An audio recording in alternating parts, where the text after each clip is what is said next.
Well, good evening, model railroaders and rail fans. Welcome to the channel. My name is Devin, and welcome to my outdoor garden railroad. We're going to talk a little basically about some of the buildings and stuff for G-scale model railroading. Nowadays, when you go shopping for G-scale buildings, it is getting really expensive to get the proper buildings. Well, just G-scale in general, for how expensive they can get. I mean, you can buy a small house, for example, for roughly almost $100, which is pretty crazy. But I found out you can find buildings at your local hardware store. For example, in my area, I have a Tractor Supply, and they had these buildings right here.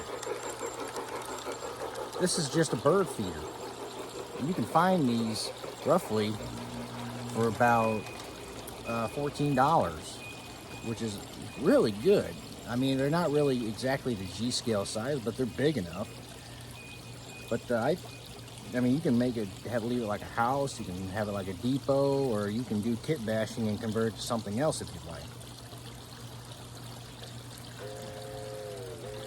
Now, they make different styles. You can get the house like that, for example. I mean, there's a small general store right over here.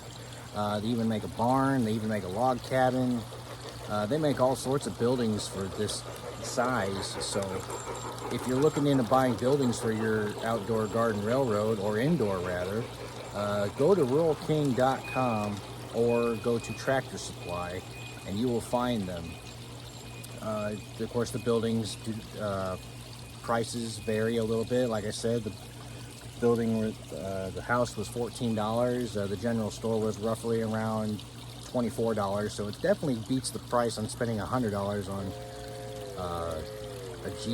an actual G-scale building. So now, the name of the manufacturer of these buildings is called Village Collection Bayside Cottage Bird Feeders. Now, here's the logo, and of course they're made in the USA.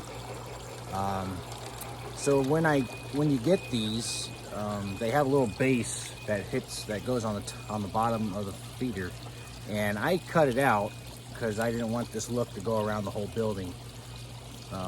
There's the main base that keeps everything together for the bottom of the building, so I just cut that out and got rid of this. I might use it for something else later.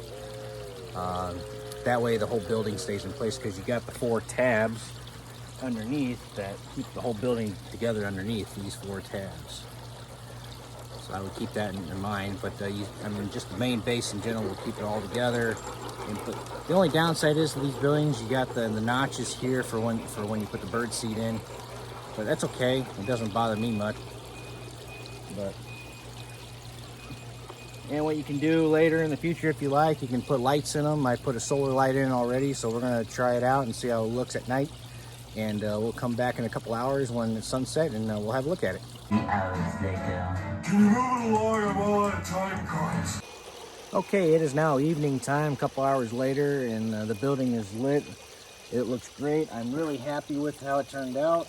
And again, I think this is really cool for an outdoor garden railroad, for buildings like this, especially out of a bird feeder. I mean, and for $14, you can't beat that.